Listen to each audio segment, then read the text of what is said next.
Jon Gosselin settling his lawsuit with TLC.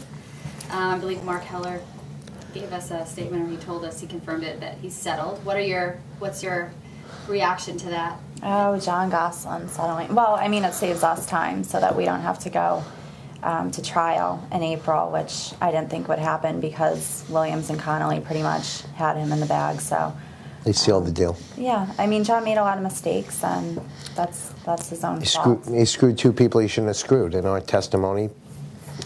And also Haley Glassman. So. Yeah.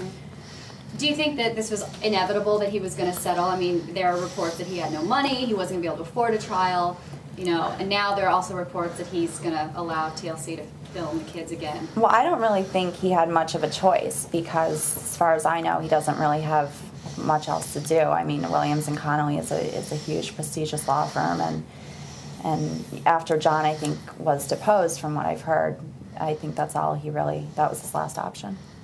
Well, you know, what do I think? Yeah. Are you conducting the interview? Yes, I am. What do I think? Listen, Jon, he shouldn't have betrayed the people he did, and I think the next lawsuit he's going to have is he's going to have to get another attorney because Mark Heller is probably going to sue him for the legal fees. I would imagine that they're very exorbitant, and Jon didn't have much money. I don't know what the settlement price was, and I'm sure we'll find. I don't know if it'll even be disclosed, but I would imagine that whatever the number is, Jon won't be able to pay back. They'll have to just try to collect on it for the rest of his life. I think if he was smart, and I don't think he's smart, but if he was smart, he would probably listen to what TLC is saying. I mean, they had to come to some type of agreement. But you have to consider Kate in the whole formula here too. If Jon allows the kids to be back on the show, does Kate want them on the show?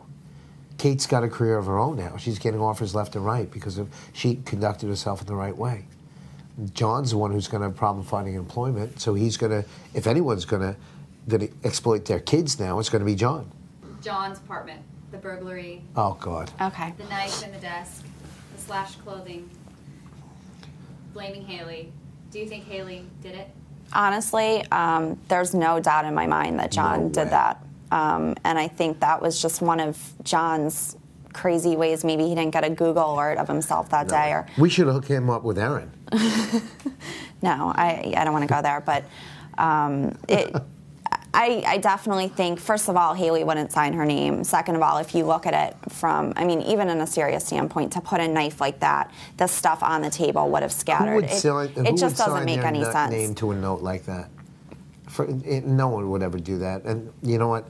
It takes a dimwit like Jon to actually try to pull off a caper like that. And from what I've heard, the police are still investigating it. And if Jon just really needs to grow up, because if he did stage that, which I think he did, it's just one of his other, pathetic ways to probably get a lawsuit and make money. And I think he has hurt her enough, and he just needs to really back off. And one day he will get what's coming to him. Haley and I became friends because her attorney, Stephanie Ovadia, and Michael are very good friends. And I mean, it's kind of like let bygones be bygones. And Haley and I, it's unfortunate what he did, and it took her longer to see what happened. But we've been tweeting, and I think she's a hilarious girl, and we have a lot in common, honestly, besides Jon. And we've become really good friends, and hopefully she will join us with our TV show that's coming up.